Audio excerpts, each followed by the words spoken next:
রাধে রাধে বন্ধুরা, অমৃত কথা বাংলা চ্যানেলের নতুন পর্বে আপনাদের সকলকে স্বাগত জানাচ্ছি। মা তারা দেবীর অশেষ কৃপা পেতে অবশ্যই কমেন্ট বক্সে লিখুন জয় মা তারা। এই পর্বের বিষয় হলো 2025 সালের 1432 বঙ্গাব্দে ভাদ্র মাসের অমাবস্যা, কৌশিকী অমাবস্যা, পূর্ণাঙ্গ সময়সূচি, অমাবস্যা তিথি কখন লাগবে কখন ছাড়বে, অমাবস্যা নিশি ও ব্রত কবে পালন করা হবে, অমাবস্যা তিথিতে গঙ্গা স্নানের বিশেষ সময়, কৌশিকী অমাবস্যায় মা তারার কৃপায় জীবনের আর্থিক কষ্ট থেকে মুক্তি পেতে চাইলে অমাবস্যার রাতে এই কাজটি অবশ্যই করুন। কি করতে হবে কৌশিকী অমাবস্যার দিন সবটাই জানবো এই ভিডিও থেকে। ভিডিওতে যাবার আগে অমৃত কথা বাংলা চ্যানেলটিকে অতি অবশ্যই সাবস্ক্রাইব করুন, লাইক করুন, কমেন্ট করুন, শেয়ার করুন আর ধার্মিক নোটিফিকেশন ঘন্টাটি বাজিয়ে দেবেন। ভাদ্র মাসের অমাবস্যা তিথিতে প্রতি বছর কৌশিকী অমাবস্যা পালিত হয়। দেবী কৌশিকী নামে এই দিনটি কৌশিকী অমাবস্যা নামে পরিচিত।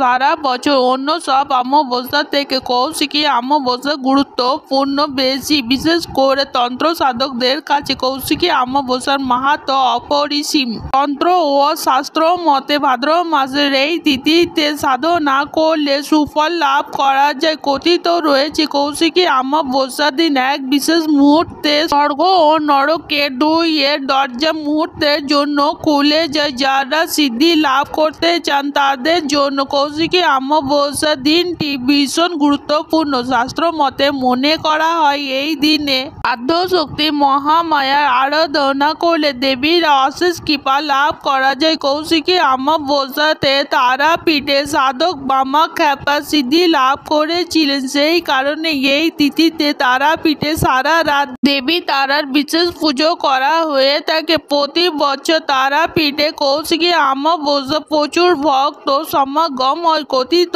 রয়েছে দেবীর কৃপায় এই শুভ দিনে সকল ভক্তদের মনস্কামনা পূর্ণ হয়। কিন্তু ভাদ্র মাসের অমাবস্যা তিথিকে কেন কৌশিকী অমাবস্যা বলা হয় তা জানেন? শাস্ত্র অনুযায়ী কৌশিকী অমাবস্যা তিথিতে দেবী কৌশিকী শুম্ভ ও নিশুম্ভ নামে দুই অসুরকে বর দিয়েছিলেন। এই দুই অসুরকে ব্রহ্মা বর দিয়েছিলেন যে একজন কোনো অর্জনে সম্পূর্ণ নারী তাদের বধ করতে পারবে, অর্থাৎ মাতৃগর্ভ থেকে জন্ম হয়নি এমন কোনো নারীর হাতে তাদের মৃত্যু হবে। তাই নিজেদের এক প্রকার অমর ভেবে স্বর্গ মর্ত জুড়ে অত্যাচার শুরু করে শুম্ভ ও নিশুম্ভ নামে দুই ভাই অসুর। তখন সব দেবতারা মিলে মহাদেবের কাছে এই সমস্যার সমাধান জানতে চাই।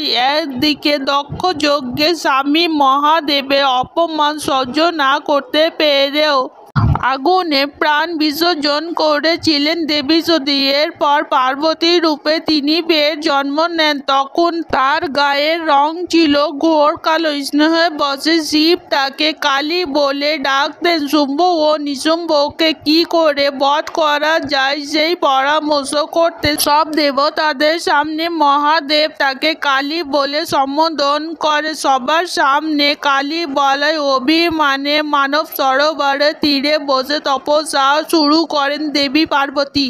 তারপর সরোবরের জলে স্নান করে তার গায়ে সব কালো কোষ ঝরে যায়। পূর্ণিমার মতো হয়ে ওঠে দেবী পার্বতীর গায়ের রং। তার গা থেকে ঝরে পড়া কালো কোষ থেকে সৃষ্টি হয় এক ঘোর কৃষ্ণবর্ণ অপরূপ সুন্দরী এক দেবী মূর্তি। দেবী পার্বতী কোষ থেকে জন্ম হয়েছিল বলেই তার নাম কৌশিকী। কৌশিকী অমাবস্যার দিন দেবী উৎপত্তি হয়েছিল এবং শুম্ভ ও নিশুম্ভকে তিনি বধ করেন। তাই এই অমাবস্যার নাম কৌশিকী অমাবস্যা। তন্ত্র মতে এই রাতকে তারা রাত্রিও বলা হয়ে থাকে। 2025 সালে 1432 বঙ্গাব্দে ভাদ্র মাসের অমাবস্যা কৌশিকী অমাবস্যা। পূর্ণাঙ্গ সময়সূচি অমাবস্যা তিথি শুরু হবে 22শে আগস্ট 2025 বাংলা 5ই ভাদ্র 1432 শুক্রবার সকাল 11:55 পর থেকে।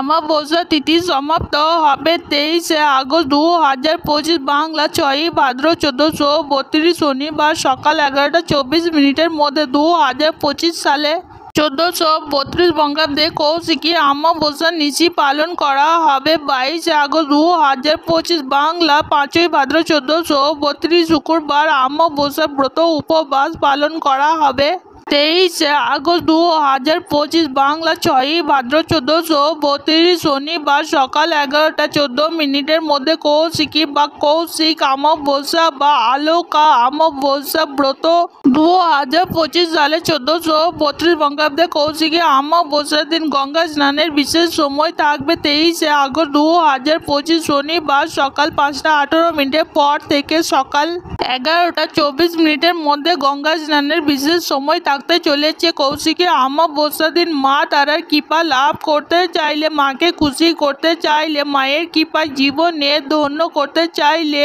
কৌশিকী অমাবস্যার রাতের সময় এই কাজটি অবশ্যই করুন। এই কাজটি করার মাধ্যমে মায়ের কৃপায় আপনার জীবনে সব সময় থাকবে। কি করতে হবে? কৌশিকী অমাবস্যার দিন কৌশিকী অমাবস্যা তিথি চলাকালীন আপনাকে একটি জায়ফল কিনে আনতে হবে।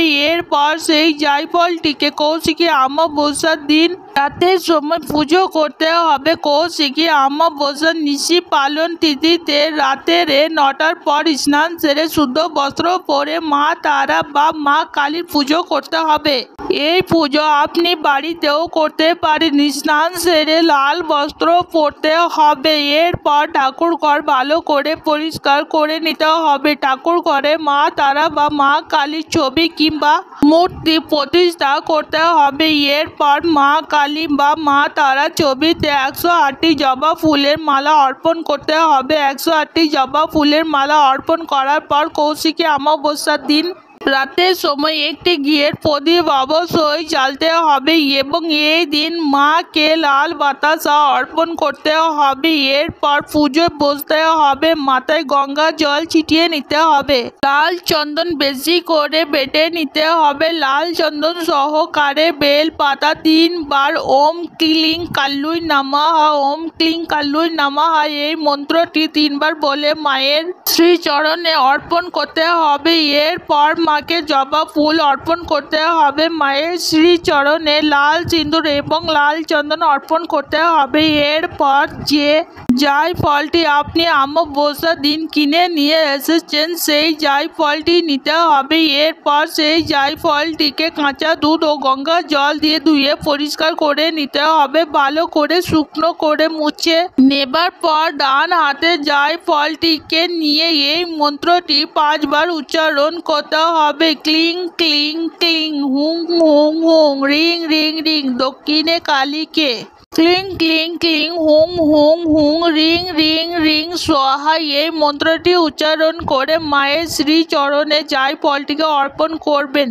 জায়ফলটি অর্পণ করে দেওয়ার পর জায়ফলটি গায়ে সিঁদুরের টিকা করে দেবেন। সিঁদুরের ফোঁটা দেবেন এবং অখণ্ড চাল অর্পণ করবেন এবং লাল জবা ফুল অর্পণ করবেন। এরপর আসনে বসে 108 বার মা তারা গায়ত্রী মন্ত্র কৌশিকী অমাবস্যার দিন রাতের সময় আপনাকে জপ করতে হবে। মনে করা হয় কৌশিকী অমাবস্যার দিন যদি কোনো ভক্ত মা তারার গায়ত্রী মন্ত্র জপ করতে পারেন তাহলে সেই সাধকের ওপর মা তারার বিশেষ কৃপা থাকে। তাই কৌশিকী অমাবস্যার দিন বিশেষ সময়ে 108 বার মা তারা গায়ত্রী মন্ত্র আপনাকে জপ করতে হবে। ওম তারা ওই চ বিদ্মহে মহে গায় চ ধীমহি তন্নৈ তারা প্রচোদয়াৎ এইভাবে 108 বার মা তারা গায়ত্রী মন্ত্র জপ করতে হবে। এরপর মাকে বিধিবদ্ধ আরতি করতে হবে এবং মা তারা পুজো শেষে প্রসাদ বিতরণ করতে হবে। যে জায়ফলটি কৌশিকী অমাবস্যার দিন মায়ের শ্রীচরণে অর্পণ করেছেন কৌশিকী অমাবস্যা সারা রাত মায়ের শ্রীচরণে থাকবে এবং কৌশিকী অমাবস্যার দিন ঘিয়ের প্রদীপ মায়ের সামনে জ্বালিয়েছেন সেই প্রদীপটিকে সারা রাত আপনার গৃহে জ্বালিয়ে রাখতে হবে। এর পরের দিন সকালবেলা স্নান সেরে শুদ্ধ বস্ত্র পরে পুনরায় মাকে পুজো করবেন।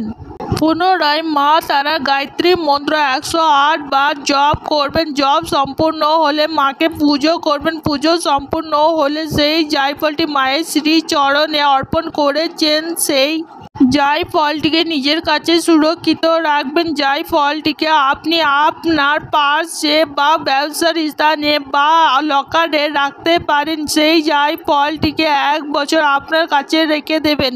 মা তারার কৃপা সব সময় আপনার জীবনে থাকবে। আজকের পর্ব এখানেই সমাপ্ত হলো। অমৃত কথা বাংলা চ্যানেলের সঙ্গে থাকার জন্য আপনাদের অনেক অনেক ধন্যবাদ। রাধে রাধে।